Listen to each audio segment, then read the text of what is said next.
3, a partir del, bueno, vamos a leer el versículo 1, 2 y 2. Vamos a dejarlo ahí por el momento.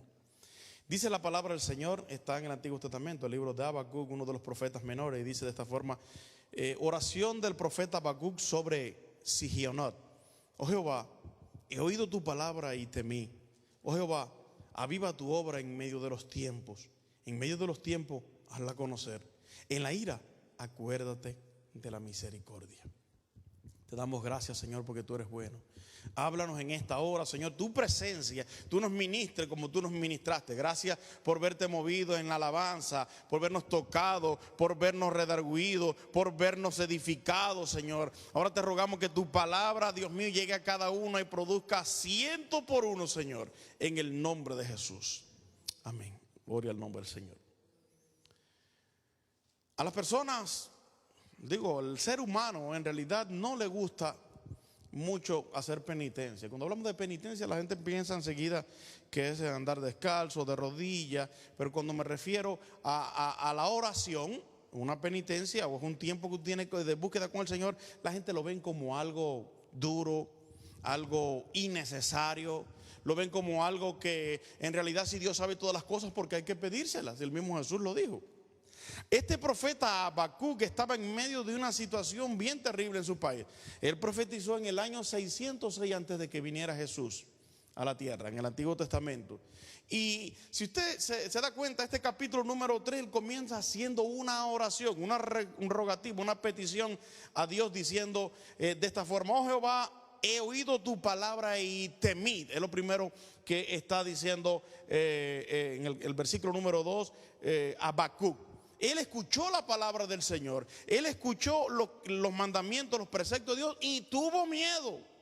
Pero no solamente tuvo miedo, sino que en medio de ese temor, él eleva un clamor a Dios y le dice: oh Jehová, aviva tu obra en medio de los tiempos. En medio de los tiempos, sí, estaban siendo amenazados por los caldeos. ¿Sabe que Israel siempre, hasta la actualidad, hoy en día ha sido un lugar de mucha guerra? Es un lugar geográfico donde todas las naciones alrededor han querido conquistarlo, y hasta los que no están alrededor de él, hasta en Europa. Bueno, primero, Jesús nació allí. Segundo, Dios se reveló en el Medio Oriente a esta pequeña nación llamada Israel y la escogió desde la antigüedad, cuando se reveló a Abraham. Entonces el diablo sabía el propósito que habría de venir en un futuro, porque el diablo sabía algo de la escritura. Ahora, en medio de la situación que estaba ocurriendo en el tiempo de Habacuc, era que los caldeos o los babilónicos lo estaban amenazando. Hoy la actual Irak, amenazando de ser destruido Israel. Por otro lado estaban los egipcios, por otro lado estaban todas las naciones estas de Canaán amenazándolo. Pero este hombre se acordó que Dios pelea a favor de sus hijos, que Dios no le importa cuál sea el número de ejércitos. Por eso le dije que la matemática de Dios no es igual que la matemática de los humanos. Usted multiplica 2 por 2 y le va a dar 4, y Dios, en la matemática de Dios, 2 por 2 puede ser millones. Porque Dios no es como nosotros. Nosotros estamos contando con ejércitos, con carros, con armas, con preparación física, preparación intelectual. Sin embargo, Dios no necesita eso. Mi esposa hablaba que en una ocasión Dios, para librar a su pueblo, mandó avispas. Y salieron avispas terribles. A lo mejor tenían hasta veneno. Y dice que las personas, los enemigos de Israel salieron corriendo y abandonaron el campo porque las avispas se lo estaban comiendo vivo. En una ocasión mandó piedras que cayeran del cielo como roca. En otra ocasión mandó truenos. Y en otra ocasión hacía que entre ellos mismos se confundieran y se mataran. Los egipcios, Dios le permitió que le cayeran atrás después de aquellas terribles plagas que había mandado Egipto.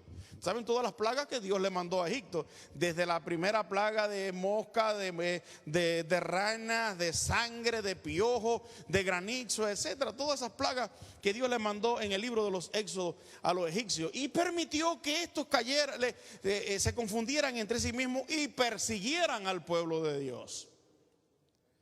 Mi esposa hablaba algo de vivir por la fe.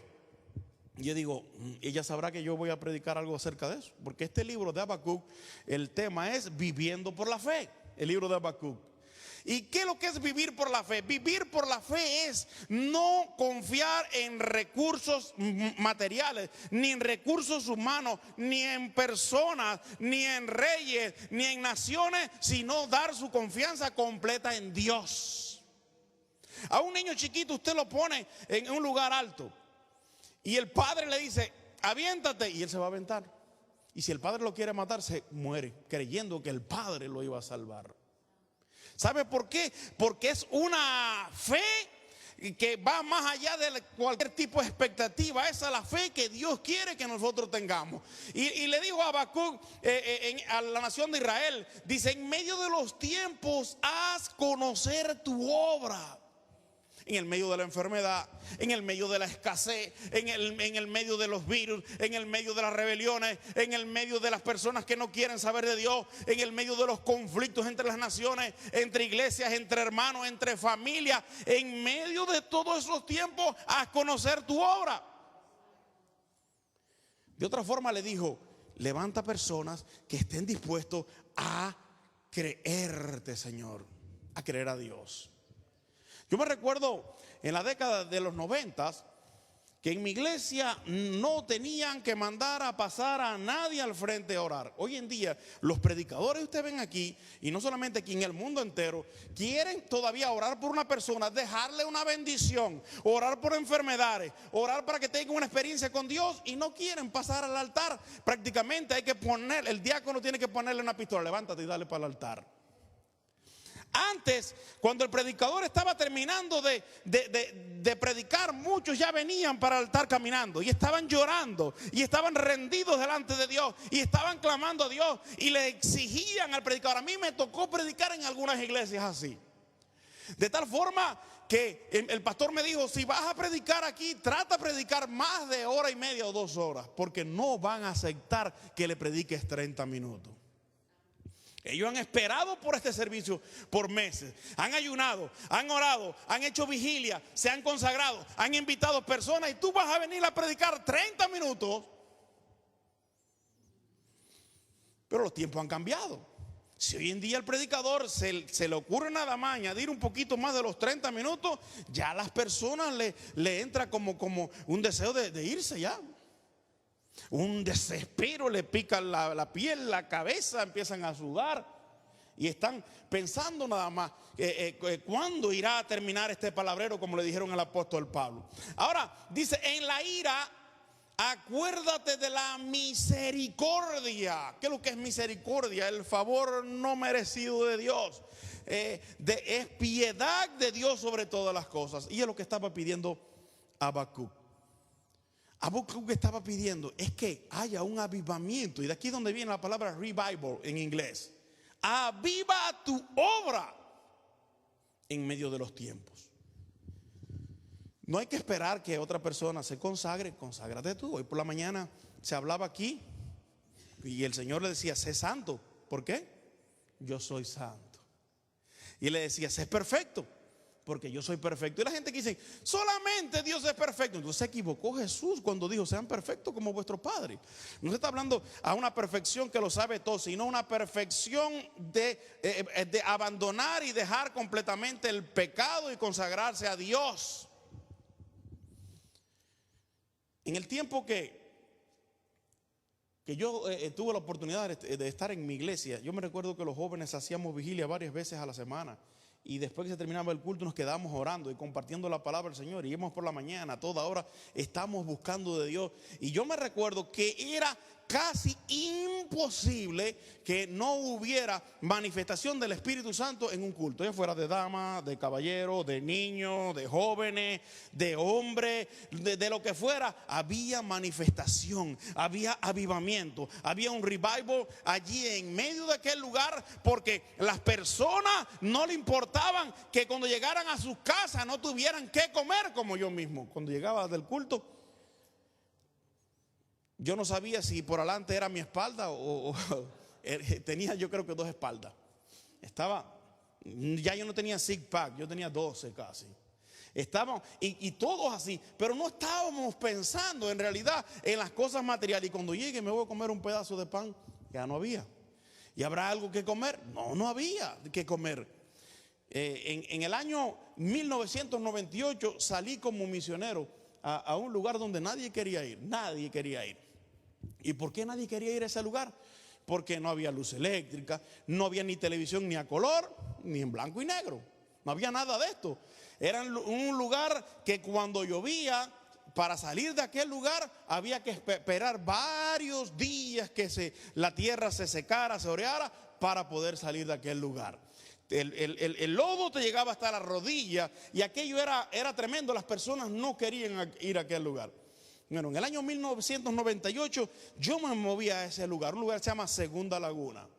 Un lugar que en realidad estaba lleno de gente que no conocían a Dios. Había brujería, hechicería, aquello era terrible. ¿Para qué le voy a contar? Y yo me recuerdo que un grupo de cristianos decidimos confiar y creer en lo que estaba establecido en la Biblia. ¿Qué dijo la palabra del Señor? Bueno, ir por todo el mundo y predicar el evangelio a alguna criatura, a toda criatura. Yo me recuerdo que en una ocasión fuimos casa por casa, uno por uno. Íbamos y tocábamos las puertas, algunos nos abrían. No, los religiosos nos cerraban las puertas, pero Dios les bendiga. Otros sí, queremos escuchar. Y después de tenernos 2 horas ahí haciéndonos preguntas a la Biblia, es como aquel que dice, ¿qué vendes? Esto ay, a ver, y se lo sacas todo y al final no te compra. Así nos tenían 2 horas ahí hablándole la palabra del Señor. No, ¿sabes qué? No. Y así empezamos nosotros a predicar la palabra. Unos nos decían que sí y no iban a la iglesia. Otros nos decían que no y a veces se parecían. Pero ¿qué empezamos a orar de esta forma? Señor, tú vas a traer un avivamiento en nuestras vidas. Tú nos vas a contagiar. Tú vas a permitir que nosotros oremos y nos levantemos a las 5 de la mañana a orar. Que oremos según la oración que hizo Joel. Deje el novio su cámara y la novia salga también de su recámara y hagan oración y ayuno. Que como también los sacerdotes tenían que hacer ayuno y conságrense a Dios. Es difícil, es verdad que no es fácil. Es difícil ganarle las personas al enemigo, porque esas personas están llenas de vicios, esas personas están llenas de prejuicios, esas personas han sido maltratadas allá afuera, esas personas vienen con tantas cosas en carga en su vida, que cuando usted le habla la palabra del Señor, si usted no va dirigido por Dios, no lo van a escuchar, porque son tantas cosas que tienen en su vida. Tantas cosas que tienen en su vida que eso va completamente a dejar sordo a las personas cuando usted le habla. Entonces, ¿qué es lo que hay que hacer? Pedirle a Dios avivamiento. Decirle al Señor, yo quiero confiar más en ti. Que seas tú el que vas a obrar, que seas tú el que vas a sanar, que seas tú el que va a traer liberación, que seas tú el que vas a traer socorro. 2 iglesias no estaban muy cerca, a unas cuantas millas de allí. Una estaba como a 5 millas y la otra estaba como a 10 millas. Quisieron ayudarme por un tiempo. Yo me recuerdo que mandaban jóvenes con piano, guitarra, pero fueron prestados nada más como creo que por un mes. Y al mes ya ni los jóvenes quisieron ir, no, que ya no quisieron ir. Ya nos volvimos a quedar solos. Otra iglesia metodista, en una iglesia evangélica metodista, el pastor dijo, no, nosotros lo vamos a respaldar, le vamos a mandar gente. También se cansaron y le agradecemos que tuvieron un tiempo ayudándonos y iban y se sentaban y cantaban y llevaban pandero, pero ¿qué va? Se iban completamente. Y yo pensé dentro de mí, Señor, ¿qué es lo que está pasando? La palabra tuya dice que tú no eres hombre para mentir como nosotros, como los seres humanos, ni eres hijo de hombre para arrepentirte. Tú eres Dios. ¿Qué es lo que está sucediendo? ¿Por qué estas personas no se convierten? ¿Por qué estas personas no vienen delante de tu presencia llorando, arrepentidos, pidiendo misericordia y clemencia? Empezamos a cambiar la forma de orar. Y cuando empezamos a cambiar la forma de orar, empezamos a ayunar, empezamos a romper cadenas. Yo me recuerdo que me levantaba a veces a la 1 de la mañana. Y caminaba por todo aquel vecindario y me paraba delante de las puertas. Señor, estas personas que están durmiendo ahora, tú le ministres en su sueño, que tú le hables a su mente, a su corazón, tráele un sueño, tráele una revelación. Tú puedes hacerlo. Y sabe que muchas personas comenzaron a ir a la iglesia, empezaron a convertirse, empezaron a visitar y vino un avivamiento que estábamos esperando. Porque hay veces que queremos hacer las cosas nosotros humanamente y no dejamos que Dios sea el que obre, porque el que sana es Dios, no el hombre. El que convierte es Dios, no es el hombre. El que convence es el Espíritu Santo. Que dice que el Espíritu Santo convencería de 3 cosas. Yo no puedo convencer a nadie, Es más, como vendedor sería el más malo del mundo yo. El Espíritu Santo convencería de justicia, de juicio y de pecado, de esas 3 cosas. Entonces, va a redarguir a las personas. Yo estuve en algunas congregaciones dando campaña y hay veces que he tenido que parar la predicación, o tuve que parar la predicación porque en medio de la predicación 2 o 3 personas han comenzado a llorar en voz alta. La palabra ha llegado y ha tocado a esas personas y he tenido que decirle, tráiganlos acá, vamos a ministrarle. ¿Quieres aceptar al Señor? Y todavía no terminaba de predicar. ¿Por qué? Porque era una palabra ungida, dirigida, tocada y guiada por Dios mismo. El profeta Habacuc estaba desanimado completamente con todo lo que estaba pasando en Israel. Y él está pidiéndole a Dios que traiga un avivamiento, que la palabra de él y su obra la haga conocer, no importa. Por eso él termina diciendo en Habacuc capítulo número 3, este mismo capítulo, el versículo número 17, por favor. Habacuc 3:17, este profeta termina diciendo, y lo cantamos: aunque la higuera no florezca, ni en las vides haya que. Wow, para este tiempo sería, aunque la gasolina suba y la renta esté cara y el pomo de leche está caro, ¿verdad? Y los sueldos bajen y no me den overtime y me corran y el desempleo no me quiera pagar más y no aparezca trabajo. Dice, con todo y esto, dice el versículo número 18, con todo yo me alegraré en Jehová y me gozaré en el Dios de mi salvación. Aunque, lo que quiso decir es, aunque vengan adversidades, aunque vengan problemas, aunque vengan luchas internas o externas, con todo yo me voy a alegrar en Jehová. Dice, y me gozaré en el Dios de mi salvación. Sabemos que hay una lucha, hay una lucha espiritual afuera, y nosotros tenemos una lucha espiritual también adentro. Nuestra carne te pide placeres, te pide comer, te pide dormir, te pide cosas que van en contra del espíritu. Nuestro espíritu te pide orar, ayunar, vigilar, leer la palabra, consagración. Y esa lucha interna no nos deja a nosotros vivir. Porque dice que los deseos de la carne son en contra del espíritu, los del espíritu son en contra de la carne. Y estas se oponen entre sí para que no hagáis lo que quisieras. Ni haces ni una ni la otra. Y está uno ahí, pero ¿qué está pasando? En una ocasión, un cacique de una tribu de aquí de los Estados Unidos, un American Indians, se convirtió al Señor Jesucristo. Un evangelista le predicó y él aceptó a Cristo como único y suficiente Salvador. Al año, este evangelista regresó donde estaba la aldea de este cacique y lo halló en la fe todavía, buscando del Señor. Y le dijo, qué bueno que sigues en la fe. Qué bueno que sigue buscando el rostro del Señor. Dice, sí, es verdad, pero no es fácil, porque tengo dentro de mí 2 lobos viviendo en una pelea. Tengo un lobo bueno y un lobo malo. Y entonces ese lobo bueno me dice que tengo que orar, que tengo que consagrarme, que tengo que leer la Biblia. Y el lobo malo me dice todo lo contrario. Y él le dijo, entonces, si has tenido toda esa batalla a través de todo este año, ¿cómo has podido sobrevivir? Y él le dijo, hice que el lobo malo pasara hambre y lo maté. Y eso es lo que tenemos que hacer nosotros, no darle de comer a la carne. No darle, porque el mismo Señor dijo que un poquito de levadura leuda toda la masa. Los que han hecho pan, los que han hecho dulce, y saben de lo que estoy hablando, una gotiquita así hace que fermente y crezca la masa. Está refiriendo al pecado. La gente dice, no, una probadita no hace nada. Sí hace.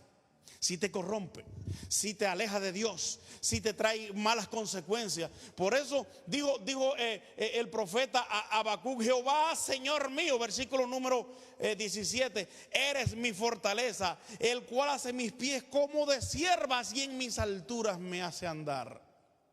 Confianza en Dios sobre todas las cosas. Confiar en Dios. Yo sé que muchos de los que están aquí han pasado trabajo en su vida, y muchos de los que están viéndolo también a través de la internet han pasado. Pero yo puedo contar mis vivencias cuando fui misionero por 7 años, que pasé hambres terribles, 2 días sin comer, y a veces comía por la mañana y ya hasta el otro día no había más nada. Y a veces Dios levantaba a un inconverso que me llevara comida donde estaba yo, y a veces tenía que comer hasta casi como Nabucodonosor, hierba del campo. Aquí yo me asombré la primera vez que yo entré en una tienda y vi que había verdolagas, que aquí las vendían. Dije, ¿qué? Pues esa fue mi comida mucho tiempo. Tenía que arrancarlas, lavarlas y comérmelas para poder subsistir. Y fueron tiempos terribles de llorar delante de la presencia del Señor. En una ocasión yo me tiré a orar y dije, ¿sabes qué? Dios, tú no me llamaste nada, me llamé yo mismo. Por eso hay que tener cuidado cuando uno sienta, yo tengo deseo de ser predicador. ¿Estás seguro? Are you sure? Porque hay un llamado. Y mira, no se lleve porque usted le dieron una profecía, porque sintió un deseo. Yo siento un deseo a veces de ser millonario. Lo he sentido, pero no he podido ser millonario, ¿verdad? Así que los deseos no. Y yo dije, yo creo que me equivoqué. Y vinieron personas y me dijeron, oye, yo veo en ti. Yo me recuerdo en ese tiempo, yo veo en ti un potencial. Y un potencial, sí. Después de llevar 3 años como misionero, yo dije, ¿sabes qué? Yo me equivoqué y me tiré de rodillas delante de Dios y lloré y clamé. Dejé un charco de lágrimas y de mocos y todo eso ahí frente a él, pidiéndole al Señor que tuviera misericordia de mí, porque yo me había confundido en la voz que había escuchado, y que muchas personas que me pucharon al ministerio se habían equivocado. ¿Y sabes qué? Eso es lo que quería Dios, que yo me quebrantara, porque yo me había cansado de repartir tratados, de tocar puertas, de hacerlo humanamente. Y ahí entendí, cuando estuve llorando en la presencia del Señor, es cuando Dios me dijo, ya terminaste, ahora empiezo yo. Y la obra empezó a prosperar, y las personas empezaron a convertirse, y empezó a haber milagros, y Dios me empezó a prosperar económicamente, hasta engordé. Y ya no comía una vez al día, hasta 3 veces al día. Dios levantó una misionera en el otro lado del mundo, en Holanda, en los Países Bajos. Esta misionera que ya partió con el Señor, una anciana, estaba orando y Dios le mostró una visión de un misionero que estaba pasando necesidad y que ella tenía que ir a ayudarlo. Y pasaron meses. Ese mismo día que yo estaba tirado de rodillas llorando y diciéndole al Señor, mañana voy a entregar todo esto aquí y le voy a decir al presbítero que venga y mande a otra persona, y yo me voy a dedicar a lo que yo estudié. Total, si no me iba tan mal. Yo era inspector de tiendas de comercio y todas esas cosas, y llevaba arroz y azúcar y cosas para la casa que me regalaban los de las tiendas. Y voy a ir, y ese mismo día que estoy llorando, alguien oí afuera que dijeron, pastor. Digo, ¿qué? Un carro por aquí en esta zona, un carrito de turismo. Y le dicen, ¿aquí vive el pastor? Sí, ahí está. Y yo fui para allá, todos los ojos todos hinchados, imagínense, de llorar. Cuando lo vi, un pastor amigo mío, estas hermanas eran 2, habían llegado a la iglesia de ellos y le habían hablado. Ellos no sabían ni cómo yo me llamaba, pero le dijeron, mira, es así, así, yo sé quién es y lo voy a llevar. Y cuando llegaron allí, empezaron a llorar. Yo me recuerdo que ese mismo día me pusieron en las manos 3.500 euros. Qué dineral ese día. Hicimos el templo, ¿cómo se dice? Electrificamos el lugar. A aquel lugar le pusimos luz eléctrica que no tenía, pusimos bombillas en aquel lugar. Y entonces hasta me mandaban una mensualidad 50 o 60 euros todos los meses para que comiera. Y eso era mucho dinero. ¿Y sabes qué? Cuando uno piensa que ya va a tirar la toalla, ahí aparece Dios y te dice, hey, aquí voy yo. ¿Ya te cansaste? ¿Ya terminaste? ¿Ya hiciste todas las cosas humanas? Ahora me toca a mí. Apártate.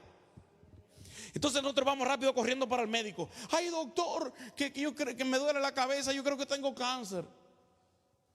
Y cuando llega el doctor dice, no, no tienes cáncer, lo que tienes es un derrame cerebral, peor. Te quedan 2 días de vida. En vez de ir delante del Señor, primero a Dios y dice, Señor, tengo tal problema, tengo tal situación. Porque nosotros los seres humanos queremos hacer las cosas a nuestra manera y no a la manera de Dios? Esto le pasó al mismo Habacuc. Habacuc se cansó y le dijo a Dios, oh Jehová, he oído tu palabra y temí. En medio de los tiempos, en medio de escasez, del COVID, del Delta, del Omicron, de cualquier tipo de esos demonios que andan por ahí, haz que tu obra florezca, que tu iglesia florezca, que las personas se salven, que las personas se sanen. Pon tu nombre en alto, pero para que seas glorificado tú. No como muchos por ahí que andan diciendo, no, porque yo tengo el don de sanidad. Tú no tienes nada. Aquí el que sana es Dios. No, que yo soy profeta, tú no eres nada. Aquí es Dios, es el único. La palabra del Señor es sobre todas las cosas. Cuando se escribió el libro de Apocalipsis, se cerró el canon. It's over. Está acabado completamente la palabra del Señor. ¿Queremos profecía? Aquí está la palabra de Dios. ¿Queremos una relación con el Señor? Vamos a tirarnos a orar. Vamos a ponernos a buscar de Dios. Y Señor, yo quiero que tú me ayudes. Por eso el profeta Habacuc ya termina diciendo así de esta forma, aunque la higuera no florezca. Y eso era malo para los judíos en aquel tiempo. Si una higuera no daba flores, ¿qué es lo que pasaba? No iba a haber frutos, ¿verdad? Dice, y ni las vides haya frutos también. Las vides es la uva. Aunque falte el producto del olivo, está hablando del vino, y los labrados no den mantenimiento, está hablando que aunque las cosechas se pierdan y no haya ninguna de estas cosas, y no haya vacas en los corrales porque se murieron por la sequía, con todo yo me alegraré en Jehová y me gozaré en el Dios de mi salvación. Qué tremendo, ¿verdad? Qué confianza tan grande debemos de depositar en Dios. Como dijo Job, en medio de aquel problema había perdido a sus hijos de un golpe. Había perdido a sus camellos, a sus vacas, a sus ovejas, a sus siervos. Y había perdido todo. Y él dijo, Jehová dio, Jehová quitó, sea el nombre de Jehová bendito.